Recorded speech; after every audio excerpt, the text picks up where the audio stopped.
So if you're here, welcome. We are going to be talking about kind of the steps, the things you need in place as you're ready to launch your business, to take your idea from thought into reality, or if you're thinking of scaling your business, taking it kind of to the next step. And so with that, I thought we haven't kind of gone through this topic. I think it was one of the very first topics we talked about back in June of 2023. So like almost 18 months ago. And so I thought it was a good time to do this. End of the year, coming up on the new year, kind of looking at where you're at in 2024 and where do you want to be in 2025.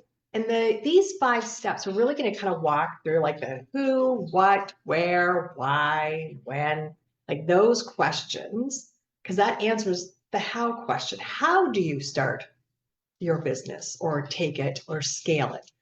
And no matter if you're looking to scale it just by a few percentages or a larger scale, you still need to revisit these questions and make sure you have answers and a guide for yourself to be able to move forward. This is interactive. So if you're here, ask questions, drop them in the comments. Sometimes I take a longer pause because there's a delay between what I see on my phone and what I see on my computer. So sometimes just kind of bear with me because your comments may be delayed, but I will get to them. And if you haven't met me yet, I'm Karen Kleinwort. I have been coaching for over 18 years. I bring a holistic perspective, which means the mind, body, spirit. I'm a Reiki master teacher and a craniosacral therapist. And with my business background, we meld it all together to make sure that as you're creating solutions and strategies for your business, it takes the whole you into consideration. So that way there's longevity and sustainability behind what you're implementing. That's really what's unique about me. And since I've been doing it for so long, I'm considered one of the pioneers in that holistic industry for coaching.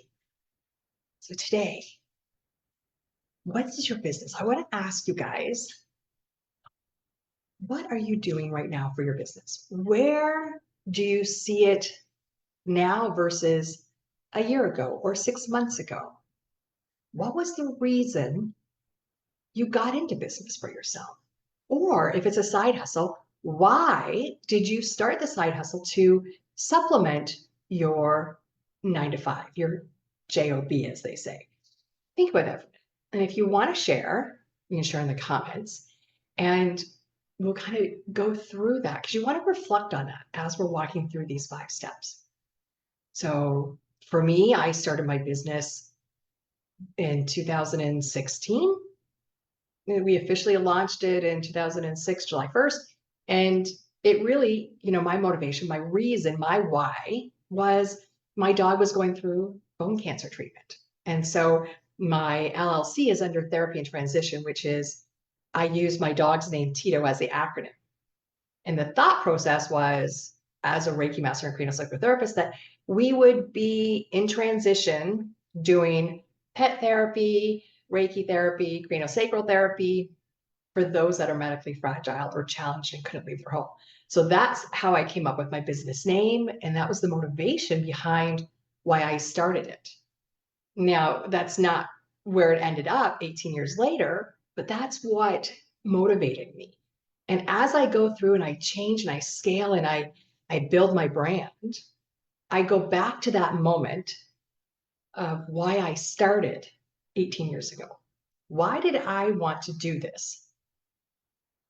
And it was because I was passionate about who I was serving, that the accessibility, that there was community. So 18 years later, that accessibility and that community is still a very big part of what I do.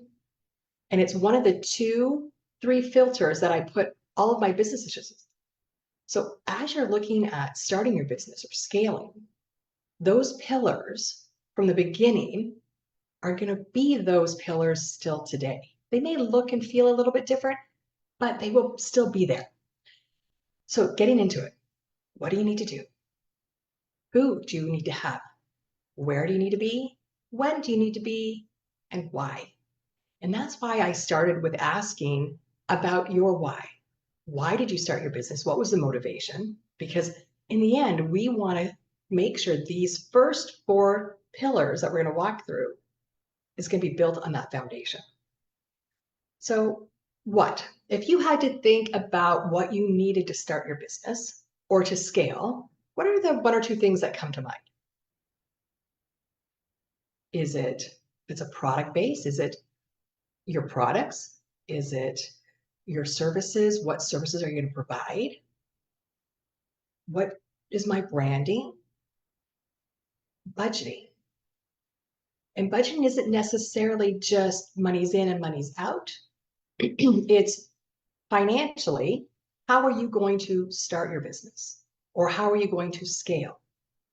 So if you're going to start and it's a product based, the budget you need to be looking at is, what does it take to make my product? Like those hard outlays, like how much does it actually cost out of pocket? And then what are the unhidden fees that might be coming up for me?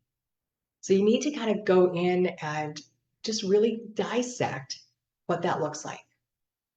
Because in 6, 12, 18 months, you want to be able to come back and revisit it.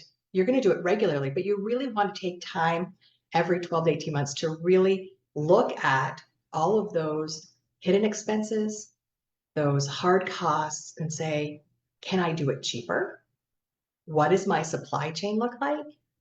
What are those hidden costs now versus before? Can I find a different system? And how are you tracking all of this? Okay. So as a business, you want to be revisiting if you have some serious hard costs. So I consult with MailChimp into it every month. And so one of the things we talked about this month was exactly that, like looking at the CRM and saying, how are people doing it differently? How are we revisiting that cost? And is it still meeting my needs? So if it's not meeting your needs, what's missing? What's that gap? And what's the solution to make sure all those needs are met? And then is there a financial change? You want to be revisiting that. That's part of that budgeting. People will call it forecasting, right? Reviewing your financial needs. One of the 3 things I tell all of my clients is you want a bookkeeper, a CPA, an accountant kind of in your back pocket to be able to guide you and answer your specific questions. As a business coach, I can create a list. I can help you create questions to take to that accountant, that CPA, to make sure you're asking the right questions. But you want somebody that knows you, your business, your personal situation to truly guide you around that financial piece.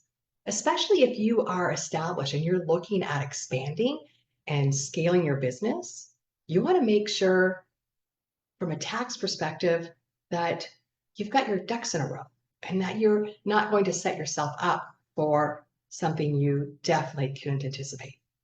So having that person in your back pocket from a budget perspective, you don't have to use them all the time, but you definitely want somebody who knows you that you can lean into and ask questions, and it's well worth your money. The other 2 things when it comes to your business and looking at launching or scaling is legally. What is your requirement locally within your community, within your county, your state, your country? In Canada, it's provinces, right? So what is those legal requirements? And what does that look and feel like? So if you're unsure, I see it all the time. People will say, I need to register my LLC. What do I need to do? Where do I need to go? And then all these, SOFA lawyers jump in and give them their 2 cents. And they're not really lawyers. It's really coaches or other businesses saying this is what we've done, but they can't speak to your specific situation.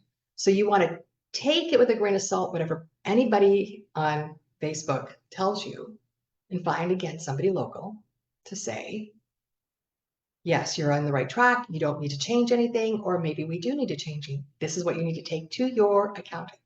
Right? So somebody in the legal field that you can lean into and ask questions to get reliable information for your specific situation.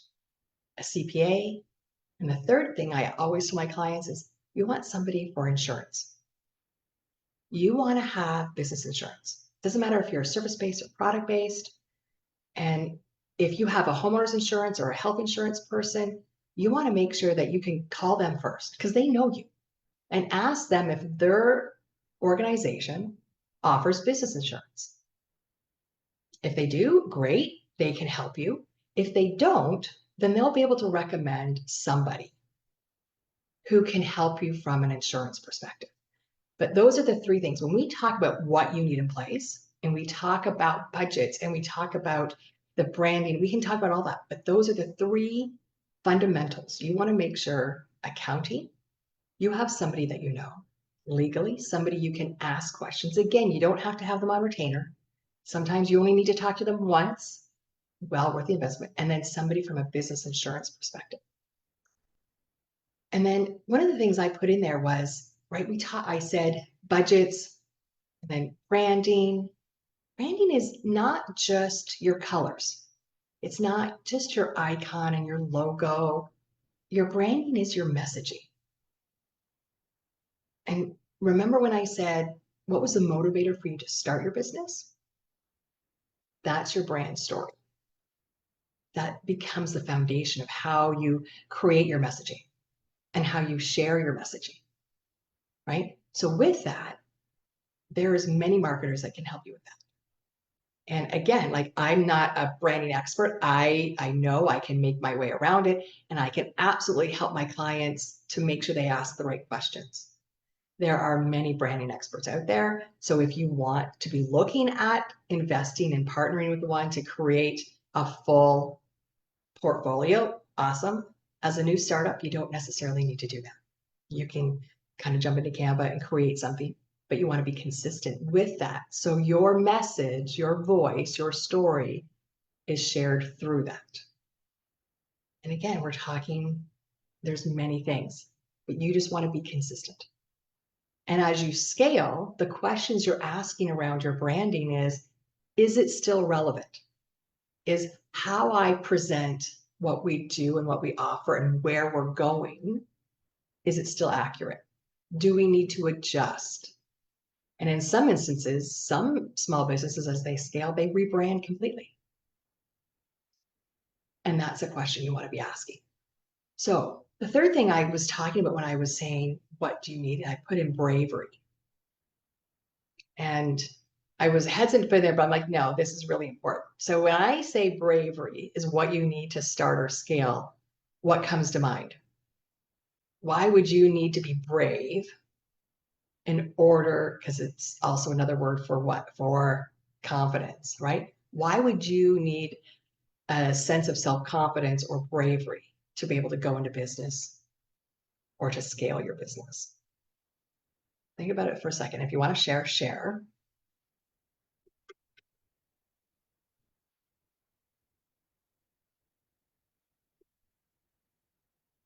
Seeing the pause makes me take a drink. So, okay, confidence, because you're going to really have to step out of your comfort zone. You're going to need to be brave around sharing your story, especially if you're looking to scale. All of a sudden, where you were playing small, now you're going to be playing in a bigger fishbowl, as they say. You need to be brave enough to jump into the water and really share and be vulnerable. So bravery is around embracing the unknown, embracing the idea that all of a sudden now you're going to be on a bigger playing field and there's going to be different feedback you're going to get than what you originally were getting from a smaller scale situation.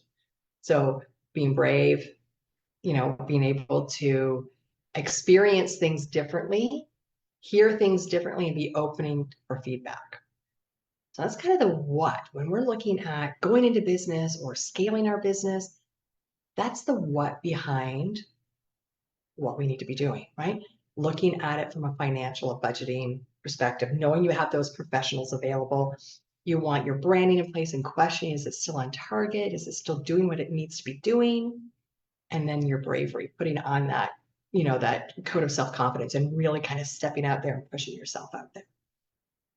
And that really, when we're talking about that piece of bravery, and those three individuals, it kind of leans into that who, right? Who do you need? When you start a business, who do you need? Who are you looking for? Because when we go into business for ourselves, it can be lonely because it's just you and really nobody else in the beginning, right? Unless you're in a position where if you're scaling, you might already have a team in place, but you're still the person in charge. So guess what? That means you're the leader. You are the top of the pillar and you're saying, okay, I'm still by myself. So you need to be looking for community, right? Looking for individuals who are like-minded, who are in the same position as you. They don't have to be in the same industry, and they don't have to be, if you're a product-based, they don't have to be another product-based individual, and they don't have to be a service-based individual. You can explore, right? You want a range of individuals in your community because you want to hear, when you're bouncing ideas and brainstorming, you want to hear feedback from different perspectives, right? You want to see the whole picture and not just a narrow perspective. So community is absolutely necessary. One, it's going to help keep you sane. I'm going to say that. It's going to help keep you kind of like, all right, I'm not going crazy. This is like a real situation. I'm not over embellishing or I'm not overthinking, right? They can help you see clearly, right? So community is super important. I put in there coach, a mentor. You need somebody who's going to be your accountability partner. And accountability is key.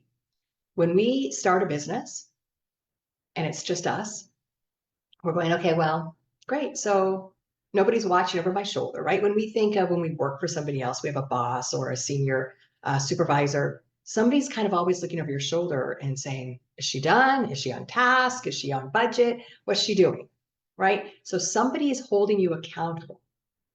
But when you work for yourself, guess what? We can kind of go, I can do it later. We may not think we're a procrastinator, but sometimes we become a procrastinator because there's nobody to hold us accountable. So finding that mentor, finding a coach who can help keep you accountable and answer those ongoing questions, right? Additionally, community can help you with keeping that sense of direction. You can create a small pool of people to help you keep you accountable, so accountability partners, but you definitely want somebody who's going to be there to say, hey, did you get that done? Right? Or to even just to, send a quick text and say, woohoo, I got this task done. I'm so excited. And they can, congratulate you, which then what do they become? They become that cheerleader. Because again, we can, my father always used to say, nobody will toot your horn, you have to toot your own horn. Like he would tell me that all the time. This was not about being, in your face about things. But again, we talk about that bravery because you need to express yourself and kind of sell yourself. So you need a cheerleader. You need somebody who can say, that's amazing, keep going. Because if we don't have that person, that accountability partner, that community, then on the days that we just don't feel 100%, when we don't feel like we can keep going and we're frustrated, we need somebody who's willing to kind of sit with us, virtually or otherwise, right? And say, all right, what's going on? And help you see things to reignite your motivation and your inspiration. Right? So having that sense of community, having those cheerleaders, having those accountability partners is so important.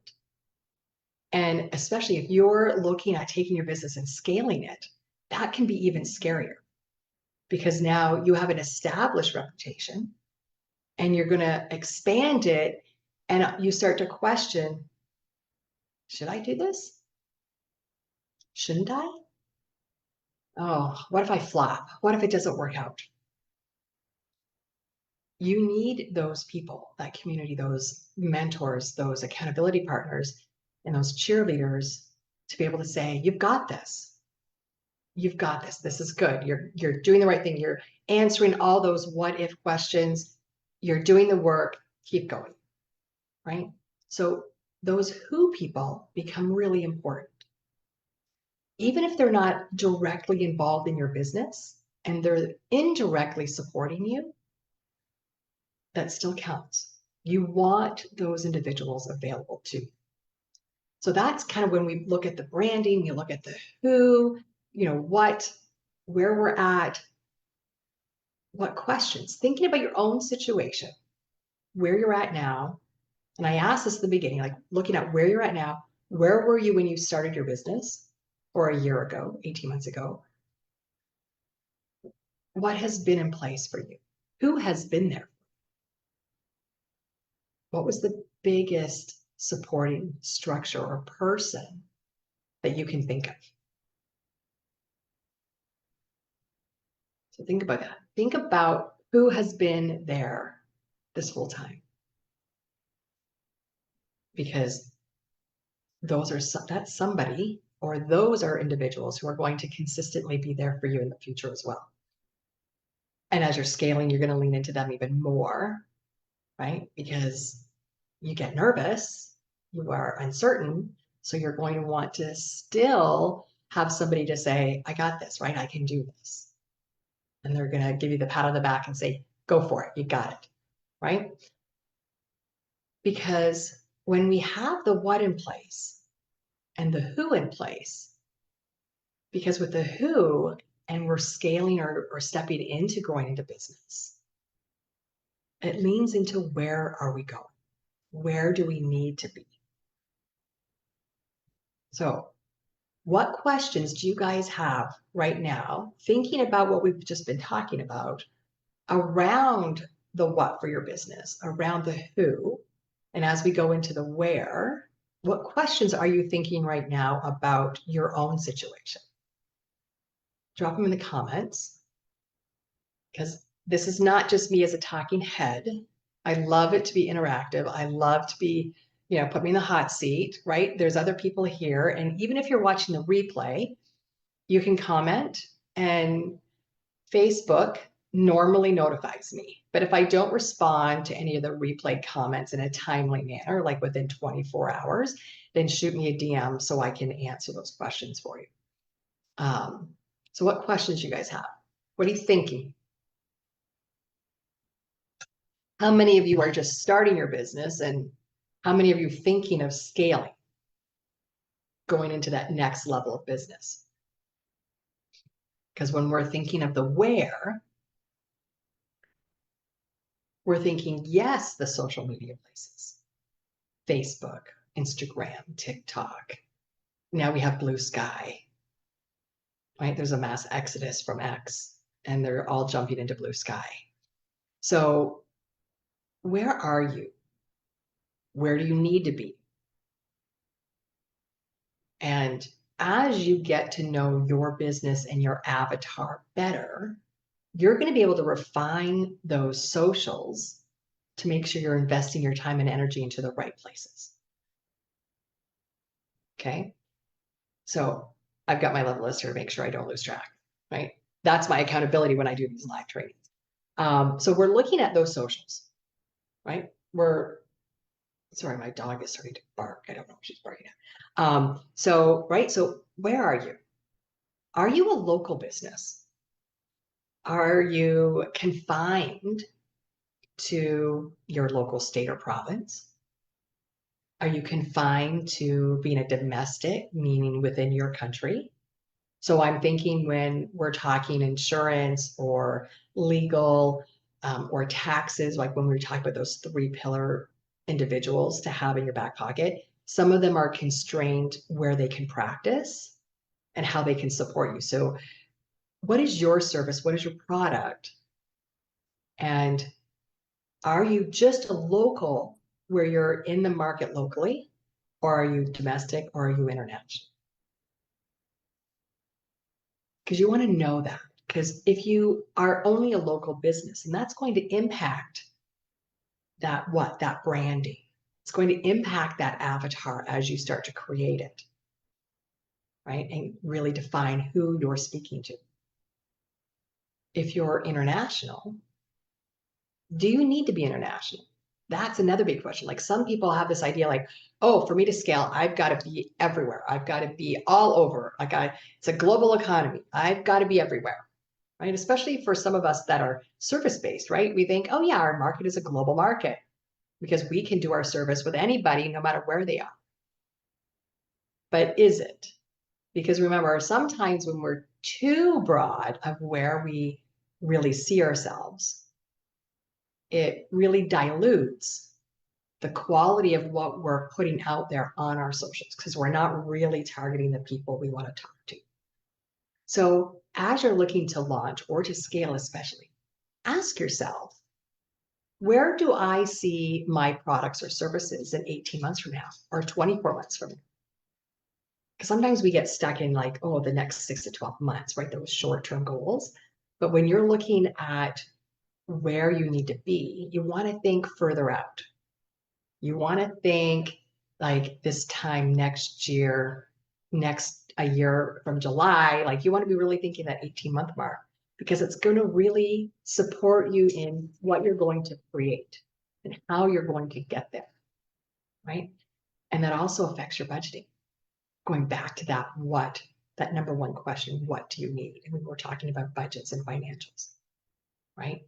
Because if you are domestic and you want to take it international, well, what are your new costs? Like in a couple of the bigger groups that I belong to, some people were talking about sending their products from the US into Canada and what are those additional costs and what's the timing, right? So all of a sudden now they're taking it from being a domestic company to an international. It brings on a whole slew of new questions that you need to be able to answer. So think about that. Where do you need to be versus where do you want to be? And do you have confinements around either of those situations? So your socials, when you know exactly who your avatar is and who you're speaking to, that's going to help you figure out the where am I on social media? Where am I connecting with my people? And if you're local, are you taking out ads in your local paper? Are you showing up in local markets? Are you joining local Facebook groups? So for us here in Midland, Michigan, right, like I belong to a couple of local Midland groups, not just for me as a business, but really for me as a personal asking questions, but I might need answered. But is there local papers that you can participate in, right? Do you have local networking that you can go to share who and what you are about your business? So where are you? And where do you need to be? Right? Networking is a really important one. So it's one of those questions like, where do I need to be from a networking perspective to broaden my community?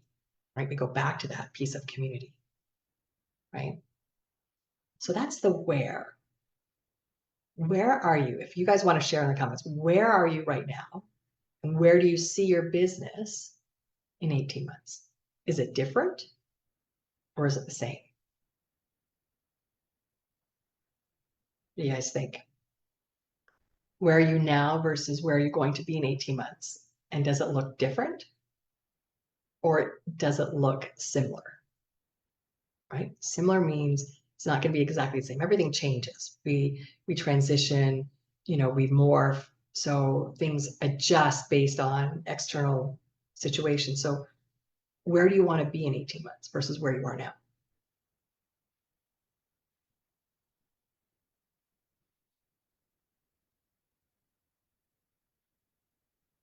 I'm just getting my phone to catch up to where I'm at. And this also gives you guys time to make comments. My four-legged doorbell is like running around. Okay. The next question, right? So we've kind of gone through the what, the who, the where. That then leans into the when. So we know where we need to be. We've kind of answered those questions, but we now need to know when do we need to be there? When do we need to implement that community place or that mentor or the accountability partner? When do I need to know my budget? When do I need to know my brand and what my voice is?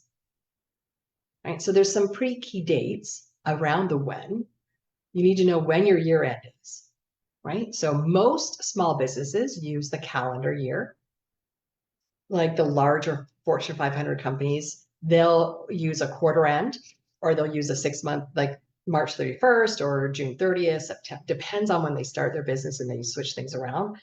The larger companies, they tend to not always use calendar year end. But for our smaller companies, we 99% of the chance use the year end, so December 31st. Knowing your year end allows you to understand the time stamps for the remaining part of the year.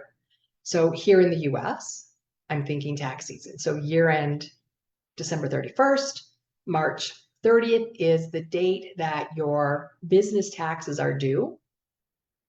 But January, the end of January, is when if you have contractors that you're paying directly, and I'm not talking about those that work through a third party organization like Fiverr, so that you pay directly, there's going to be requirements for those contractors that you supply certain documentation to them by January 30th. So those are some hard numbers that you need to know, right, for dates. And that's why your CPA, that bookkeeper, is so important, because they can help remind you and keep you on track, accountable, to make sure you're filing what you need to file by their due dates. What else do you need? We talked about timing, right? I had mentioned before about comments, and then if I'm not timely, and I do that on purpose, because timely and being timely is so important from a customer service perspective. And even for those that work for us as an independent contractor, that communication, being timely with our communication, being timely with our interaction on those social media platforms, being timely with what we need to be doing for our local community if we sign up to any local network. So you want to think about, what are all those dates? And then what are the special dates? And this comes back to your marketing. You kind of want to take a look at the year and say, what are some special events I want to get involved in my local community or in the larger community? Is there a conference that you might want to go to in September? Well, guess what? You want to know the date. What is the sign-up date? Is that what do you need to have for the conference? What's the budget, right? So the time is so important to understand. It's very linear, right? Like it's just kind of in a row. You kind of look at the calendar, and having a blank calendar starting to mark in kind of the dates in pencil and say, okay, this needs to be done by this needs to be done by that. And you start looking at that time. What's due when? Or when do you want to hit a certain goal? I want to have 5 new clients by February 28th. Okay, well, what does that mean for January and February? What do you need to do by when to hit that goal? So those timely pieces become really important for where you are, who you're with, and what you need to do. Do you see how they kind of filter into each other? They're interdependent. They never stand alone when you ask these questions. They start to reflect back on each other. So when do you need to be somewhere? And then that rolls right into the why. Right? In the beginning, we talked about, why are you doing what you're doing? Why did you start the business you started? What was the motivation? And I shared the story about how I started my business 18 years ago and how it looks so different now. But yet those pillars of why I started, community and accessibility, are still 2 of the 3 pillars that are in place today. So what did you use as your motivation when you started your business? And what's your motivation if you're looking to scale your business? Because knowing that is going to allow you to stay motivated, to help ensure that you're inspired, because those 2 things together allow you to feel empowered and enable you to keep in action, to keep walking, to keep taking steps, right? Because those small steps lead up to you successfully arriving at the dates and the level you want to be at when you finally get there, right? So the why becomes a bit bigger than just, this is why I'm doing it. This is why I started it. It allows you from a decision-making process to really lean into, is this the right place for me to be? That where. This is why I started my company. This is why I started doing what I'm doing. So do I need this person in place? Are they going to help me, support me, cheer me on to keep moving in action, to stay motivated so I can arrive where I want to be? Does all this make sense? It's a lot, but they do flow into each other, and you end up filtering each question. When you look at the what, you filter all of those questions still through the other four. When you get to the who or the where, you're still filtering them through the other four. What questions do you guys have around these 5 steps? And it doesn't matter if you're just starting your business, if you're kind of in the first year, or if you're looking to scale, you're still going to need these 5 steps.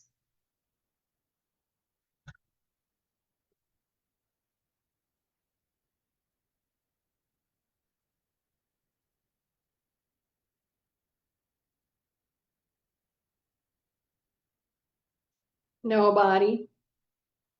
And that's okay. Sometimes when we do these trainings, it's not until later today or tomorrow or 3 or 4 days later that all of a sudden you go, oh, now I have a question. And that's okay. Come back, lean into the group, ask your question. So not just myself, but other people in the group can support you. So if you have questions, drop them in the comments. If you don't, that's okay. But this is also a time where you can ask questions that has nothing to do with these steps to start the topic that we're talking about. So if you have other questions that you want to ask, feel free to drop them as well. This is part of the Q&A now that's going on. So, and while you're thinking about your questions, a couple of things I want to remind you guys of. For those that are members in the Women's Business Resource Community, whether you're a free member or a paying member, tomorrow is the Biz 101 group coaching session. It starts at 12:30, I believe, and it is via Zoom. And you need to be logged into your account to be able to access that Zoom link. My list here. Okay, Thursday,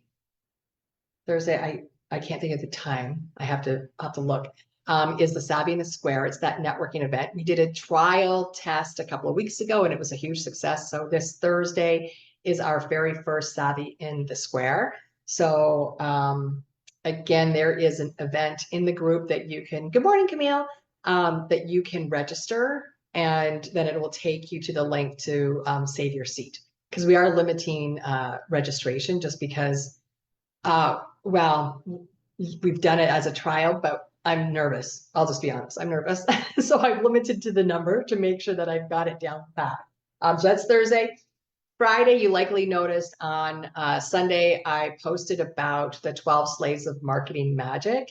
And it is going to be 12 days where there is a free resource that will be emailed to you.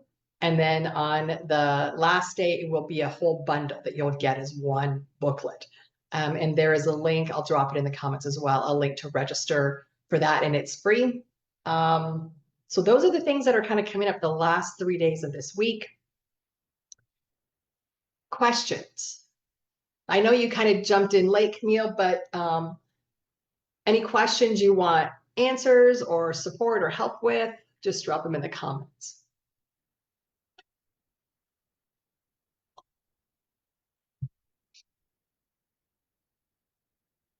And if not, that's okay too.